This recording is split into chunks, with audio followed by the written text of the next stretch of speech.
As a career coach who helps people think about reinventing themselves, what kind of pep talk could you give those people who have really thought less of themselves because they're not employed? Well, very gratefully, not many of us are going to cocktail parties, so you don't even have to have that conversation right now. Welcome to Chasing Chaos with Sheila Hamilton. Tonight's guest, career expert and CEO of JobJenny.com, Jenny Foss. Now, please welcome your host, Sheila Hamilton.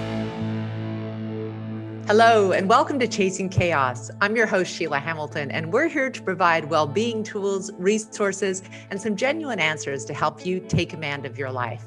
I am so thrilled to introduce today's guest, who's here to help us traverse the wild ride of unemployment. Exceptional, accessible, and easy to deploy career guidance is super scarce in today's professional world. And that's tough if you're dying to land a good job or shift into a new role or industry, or maybe even you're thinking of striking out on your own, especially now with so many people losing employment to COVID-19. But this amazing woman started her own business from a simple belief.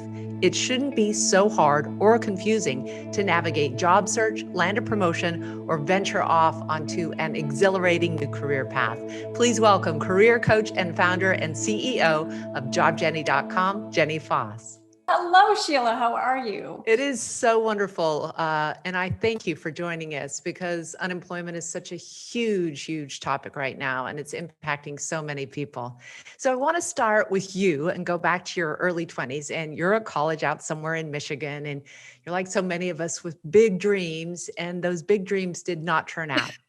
Start there. They didn't at first, that's for sure. I graduated from Michigan State University, go Spartans, and I had always been a really good student. And so I was in journalism school thinking the world is my oyster, right? And I graduated at a time when the economy was not so favorable for these ideas that I had and these big dreams. And as you, I'm sure know, broadcasting and journalism, not super easy industries to break into. So I found myself graduating from college, and all my friends around me were landing these jobs that they were all excited about, but good old Jenny Foss couldn't find a job. And when I finally found a job, it was at a newspaper, a teeny tiny little weekly newspaper in a town called Marine City, Michigan.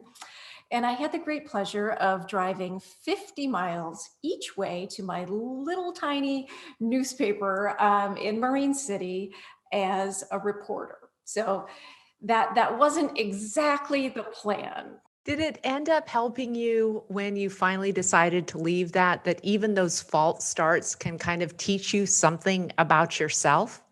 Oh, yeah, for sure. About 6 or 8 months into it, we had a downsizing and I was laid off. And for somebody who was quite used to performing well, this was a huge blow, a very huge blow. And I sat there for a while and kind of licked my wounds and tried to process what was happening. And suddenly it occurred to me that the publishing company that ran this little tiny weekly newspaper, they also owned the daily newspaper in my hometown. Super And cool. so I don't know how I got the nerve up, but as they're processing my paperwork and shoving me out the door, I asked, well, would it be possible for me to have a job over there at this daily newspaper?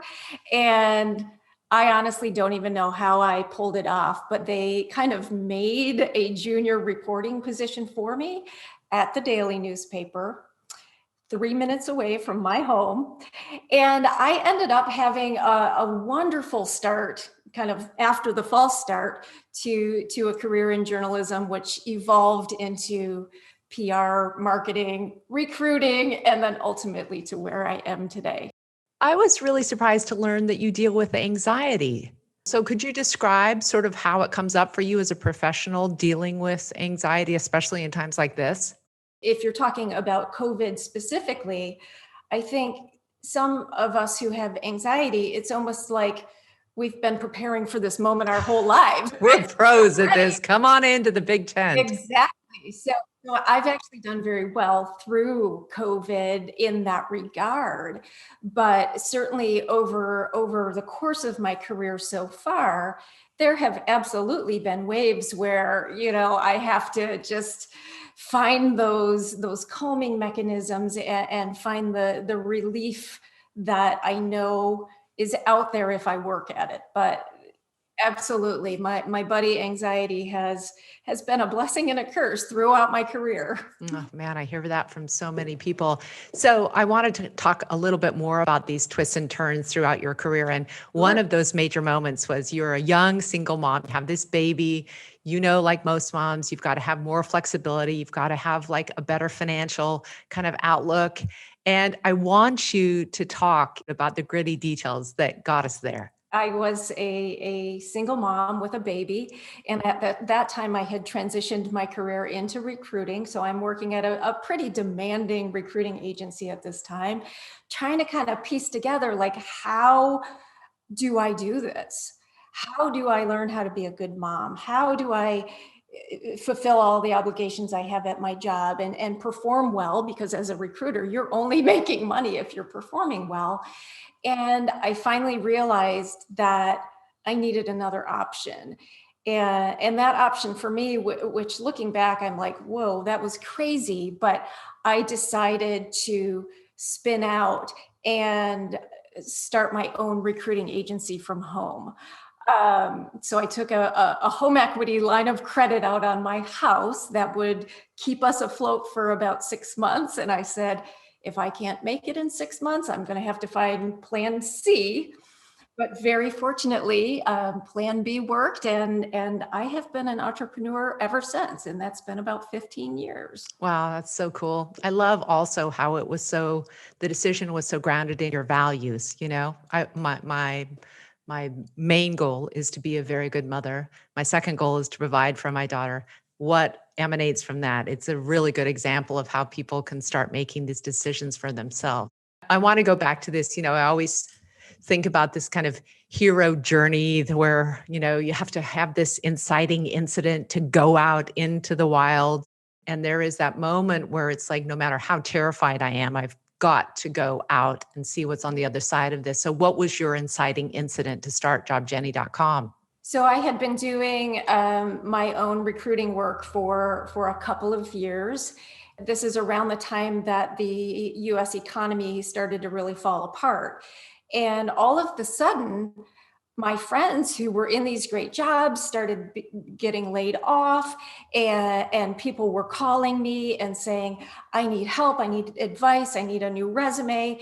And when you're a recruiter, working independently as I was, you are literally only making money when you are closing deals, which means filling open positions for your clients. And so my heart was just breaking for all of these people that needed help. But it was really hard for me to spend a lot of time on it, because the time spent with them was time I was not earning an income. And so all of a sudden I thought, wouldn't it be great if I could create a place where people could come and go, get information and help and motivation through my blog posts and my tips and things like that. And oh, by the way, maybe I'll add a resume service and maybe an option to buy some consulting from me. And so really it was originally intended, Sheila, to be like a little sideline where I was just kind of helping people. I had no idea how quickly it would take off. So cool. I know I've lost jobs before, and the first thing that hits me is that, first of all, the shock, and then the denial, and then the anger. And I was likening it to the 5 stages of grief. So how can you help people who are still in this process of confusion and anger actually prepare themselves psychologically for what is a really difficult thing to try to get yourself back out there and get another job? If you have even a week or two after you've been laid off or fired or furloughed, and especially if it was unexpected, but even if it wasn't, if you can allow yourself that time that it really does take to process the just flood of emotions that you're going to experience, like, yes, sadness, depression, anger, trying to bargain, which is what I did the reporting job, and fortunately it worked. But you're going to be in a much better frame of mind to think calmly and strategically through the game plan. What do I want next? How am I going to go about this? I think that if you take the time on the front end, you will very likely be able to accelerate the time on the back end. Certainly when you're upset or angry or panicked, it will come through to those making decisions about you when it comes to interviewing and landing a job. Have you ever bumped into the scenario where people are super demanding, even when there are fewer jobs? Like, I'm only going to take this job if I get my goat yoga break. Like that's That's absurd. But to the point, have you heard requests like that? I remember I worked with somebody who worked in tech, and he was very accustomed to the snacks and meals and all the little extra frills that were at his former employer. Apparently, they had the coffee lady at his job, who was this woman that had this coffee cart that made all these elaborate drinks and things. And he wanted to really explore in the interview, like, what kinds of perks like that are available? Do you have a coffee lady? And we got to not do the coffee Grande or venti. Right? I get that. I get that. That's hilarious. I heard that this was so moving to me that you're actually helping out a houseless family right now, Jenny. Tell me about that. Yeah, well, they actually are not houseless now. Mm. They're such an amazing little family. So yes, they have overcome some excruciatingly difficult circumstances, the two adults, family members with drug addiction, trauma.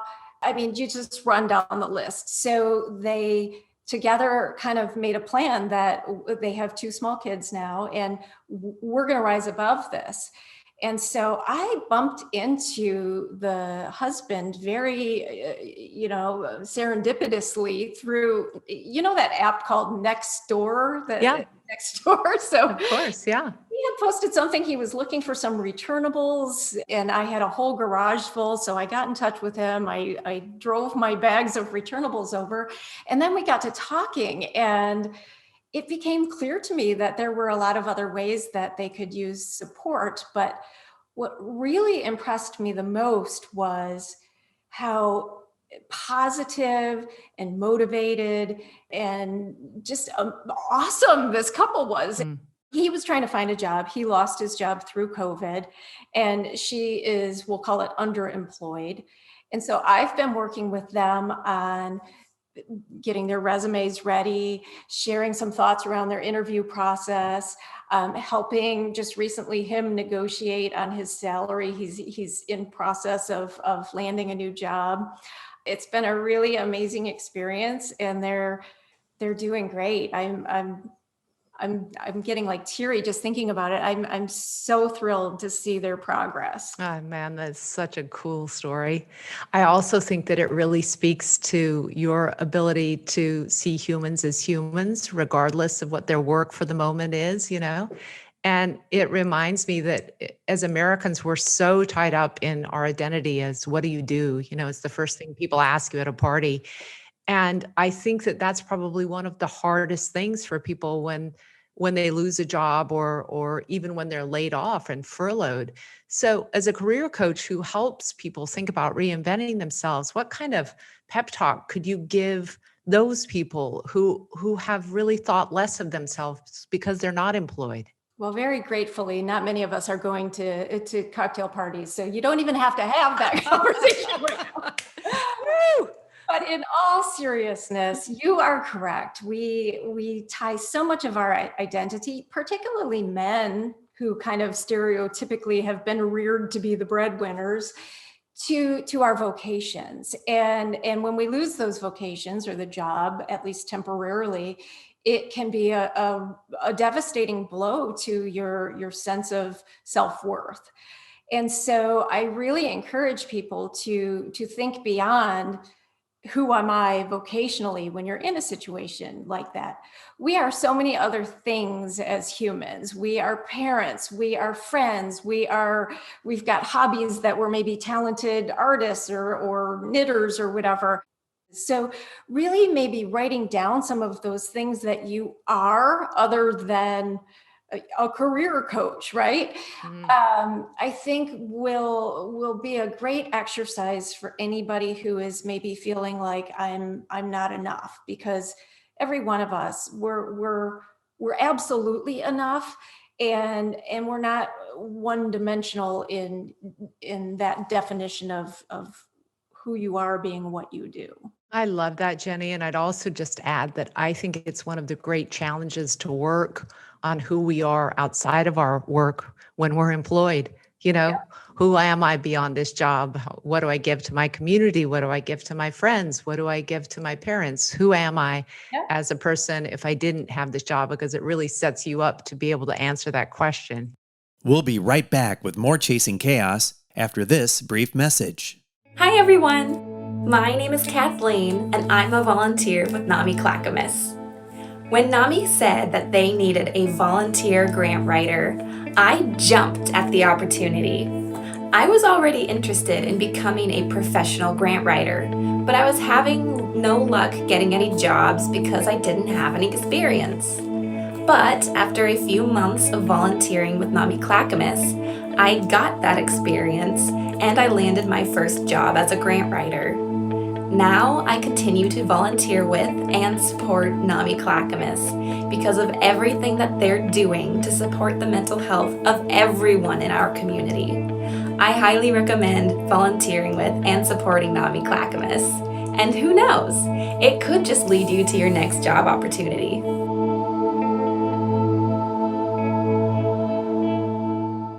One of the things I love about talking to you is you just have this lightness about you. And I can imagine that even when you were going through your most difficult times, that you still use levity to get through it. Did you? Oh, I use levity, much to the chagrin of my teenagers. Really? Talk about it. Actually, that's a big part of the brand, if you will, of Job Jenny, where I am very serious about what I do. I'm committed to genuinely helping every single person that comes into our fold. But I also realize that job search for most people, under even the best of circumstances, is a really overwhelming and unenjoyable process. Yeah. So I work incredibly hard to find ways to infuse appropriate levity and help make the mood a little lighter, even if we're going through some heavy stuff. And I do that at home too. My kids love it. I asked my daughter the other day, she's got her learner's permit for driving, and we happen to have this like pink sparkly cowboy hat in the backseat of my car. I don't even know. And so I told her, I want to know. I want to know about where that came from. I told her that the only way I was going to let her drive around town is if I could wear the pink cowboy hat. That's so awesome. You just wrote a really great blog post that I think contains 5 super helpful tips for people who are traversing unemployment. It's called Think Big About Your Future in Spite of What's Happening Now. Could you talk about those 5 tips? It's Jenny's 5 tips. Today, how to think big about your future. Number 1, be comfortable with the uncomfortable. We are in an uncomfortable period of time here. There is no doubt about it. The magic is in digesting the reality of this and just allowing yourself to settle into it. Becoming comfortable with the uncomfortable will get you so far, not even just through COVID, but through really every difficult situation. Number 2, believe that it's possible. We all have people all around us. If we have new career ideas, if we're pursuing something, we all have people who, even if they have the best intentions, they're going to tell us, oh, that's not possible. You should do X and Y instead. Well, if you have a dream or a goal that you really want to bring to fruition and you feel that it is possible, you got to believe in yourself that it is in fact possible. Number 3, be relentless and resourceful. There has not been a better time in my lifetime professionally where relentlessness and resourcefulness, I will say even maybe scrappiness, will come in handy as you navigate job search. So instead of doing the same old that everybody competing with you is doing, what are some ways that you can kind of strategize around the game, legal and ethical, of course, and maybe find your way to some of those opportunities faster or more efficiently? Number 4, be a person people want to root for. It's very easy, I think, to let all of this get to you and start being crabby and snappy. And this goes back to the family that I'm helping. Something that really makes me gravitate to them is they are absolutely people that I am rooting for.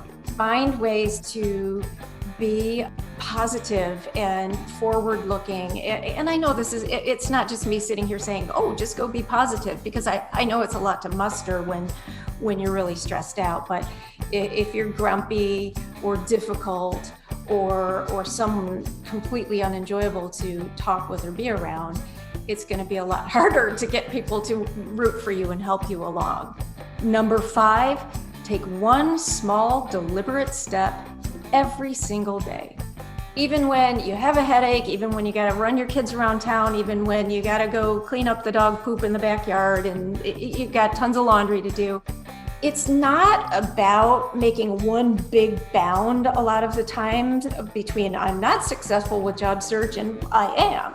It's making those small deposits every day that are going to inch you toward what you're aiming for. And so if you can kind of view it in that mindset, it'll feel less overwhelming, for one, because you don't have to, jump all the way across the pond in one leap, but taking those small steps toward your goal every day. I love that, because depression and anxiety hate a moving target. So that last one's super good. You deserve a job that makes your heart sing. Transform your burning idea, simmering discontent, or outlandish vision into an oh hell yes reality with a ridiculously awesome career pivot kit. Chasing Chaos viewers can save $20 by using discount code NAMIPIVOT. Get started on your tomorrow today. Pick up the ridiculously awesome career pivot kit now at jobjenny.com. Back to you, Sheila. Jenny, you are so amazing. Thank you for joining us. And I think you're going to be so helpful to those who are managing through this chaos of unemployment and uncertainty right now. I really appreciate it. Yeah, well, thank you very much for having me. In any way that I can help people find success in their jobs, I'm always there for it. We hope you enjoyed this episode of Chasing Chaos and my conversation with Jenny Foss. Her team offers a range of resources to help you reboot your career and manage the complexities of unemployment at jobjenny.com. Tune in next time to hear more of these gritty stories and find genuine answers on your path to well-being. I'm your host, Sheila Hamilton, and I hope you stay strong. Join other big-hearted people like you who support the mental health of our community. Give now by clicking on the Facebook donate button or visit namicc.org/chasingchaos. Get the latest tools and resources to manage your well-being, plus learn how to keep safe, get tested, and where to be immunized for COVID. Visit namicc.org. We hope you'll share this episode of Chasing Chaos with your friends. Tag your posts with Chasing Chaos. Join us next month for a raucous visit with Discovery Channel's Naked and Afraid star, Andrew Shade, and how he survived the psychological jungle. See the schedule at namicc.org/chasingchaos. Have a question about your mental health or where to find COVID resources? Stick around for a few minutes and chat with NAMI or others in the community right here on Facebook. And while you're still with us, remember, you can help others retake command of their lives. Make a donation to fund NAMI's life-changing classes, support groups, and programs. Every dollar makes an impact. Just click the Facebook donate button or visit namicc.org/chasingchaos. Thanks again for watching. Stay strong.